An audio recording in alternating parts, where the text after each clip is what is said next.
कटक महानगर दर्जी चांदुआ सिलई शिल्पी श्री श्री जगन्नाथ महाप्रभु सेवक जाति वार्षिक उत्सव बैशाख मास शेष सोमवार दिबाग 11 घंटिका समय रे श्री श्री धवलेश्वर मंदिर प्रांगण रे अनुष्ठित हेबो। एई अवसर रे जातिर वार्षिक विवरणी पाठ पढ़ा जिवो। विश्व लागि रहितिबा युद्धर अंत विश्व शांति निमंते जाति तरफरु धवल लिंग उपरे 21 गरा जलाभिषेक 21 हातर बाना मंदिर चूड़े लगा मंदिर परिसर रे थिबा बुढ़ा लिंग चारिपार्श्व रंग एवं टाइल मार्बल पकाइबा पई जाति तरफरु निष्पत्ति निया जायछि। जाति रे रहितिबा गरीब कन्या मानक विवाह पई किछि आर्थिक सहाय्य करिबा आउ एक निष्पत्ति लिखित भावे सहमति प्रदान करा जायछि। बैशाख मासर झांची खरारे आसुतुबा भक्तंक निमंते ठंडा पानीय जल बंटन निमंते जातिर सभापति श्रीयुक्त श्रीधर महाराणा, संपादक प्रफुल्ल महाराणा, उपसभापति एडवोकेट सुदाम महाराणा स्थिर करिसेंती। एही उत्सव कोषाध्यक्ष सुकांत महाराणा और शिव महाराणा, सभ्य अमूल्य महाराणा, सूर्यनारायण महापात्र, गणेश महाराणा, आलोक महाराणा, संतोष महाराणा, बुधना महाराणा, सुदर्शन महाराणा 100 ऊर्ध सभ्य कर्मी जोग ठाकुरंकु अन्न प्रसाद लागि हेबो। एही सभा को परिचालना करी धन्यवाद अर्पण करथिले सांबादिक सुभाष महाराणा। एटा ओटे हम बापा अजा हमर बहुत पुराना संस्था। हम प्रत्येक वर्ष एही दिन हमर जाति भाई माने पिला छुआ धरी समस्त आसंती। एठी हमें ठाकुरंकर बाना दिया जाए, तांकर घर्षण कार्यक्रम हुए, तापरे प्रसाद सेवन हुए। हमें बहुत जो माने दर्शन बेले से आसंती मंदिर को समस्त हम अन्न प्रसाद और व्यवस्था करी तांकर सेवा करू। आमर ठंडा जल भी आमे बंटन करू। अच्छा सकाळे आज जलखिया हिसाब रे प्रत्येक व्यक्ति जो माने एठिका आसुन तांकू आमे बहुत जिनस खाया पई देचु जलखिया हिसाब रे। एटा परंपरा चली आसी दीर्घ वर्षरू। ए परंपराटा आमे बजाय रखिछु। आमर जो मुरबी अछंती श्रीधर महाराणा, आमे तांकू नहीं बहुत गर्वित। तांको जोगु आमर ए काम गुड़ा बहुत भल रहउची। आ आमर एमती भगवान पाखे प्रार्थना करछु सब प्रत्येक वर्ष एही परी ए कार्यटा लागि रही था। आमर मंदिर डेवलपमेंट पई आमे मार्बल पकेछु बहुत 20-30 वर्ष तले पकेथिलु।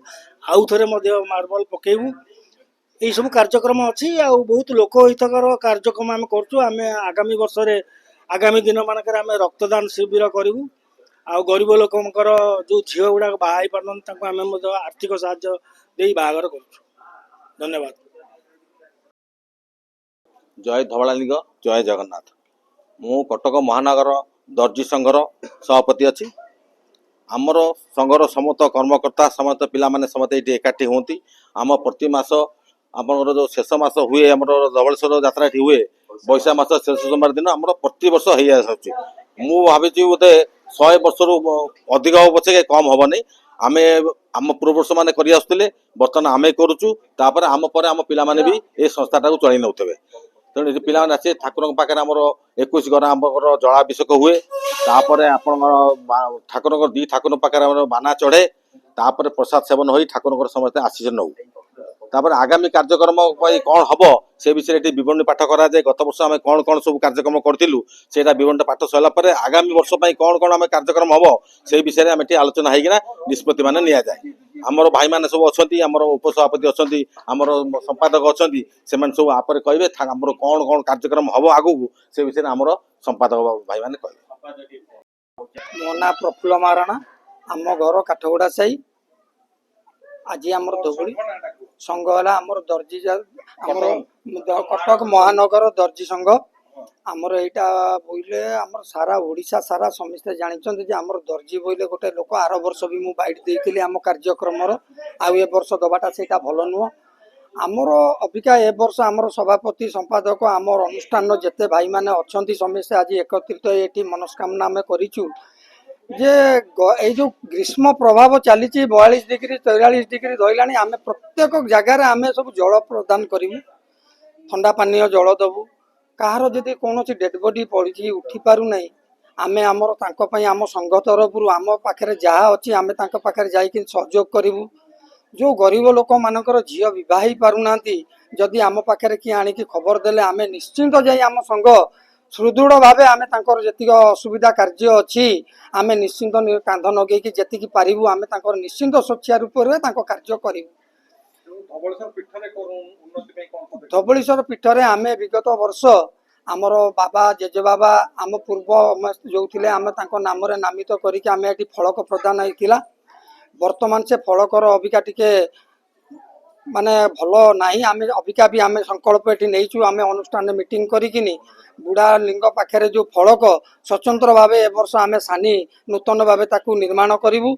बुढ़ा लिंग पाखे आमर जो चारिपार्श्व जो ना लेखाई जो अव्यवस्था रोचे आम संघ आज निष्पत्ति करुचे आमको ए अनुष्ठान तरफ आमको जदि से कहती अनुमति दियंती आम टोटाल बुढ़ा लिंग को चारिपार्श्व जाक आम मार्बल फार्बल लगे टाइली फाइली लगे पूरा एकदम गोटे आम नूतन रूपे मंदिर करने को निर्माण करने को आम मनस्थ कर।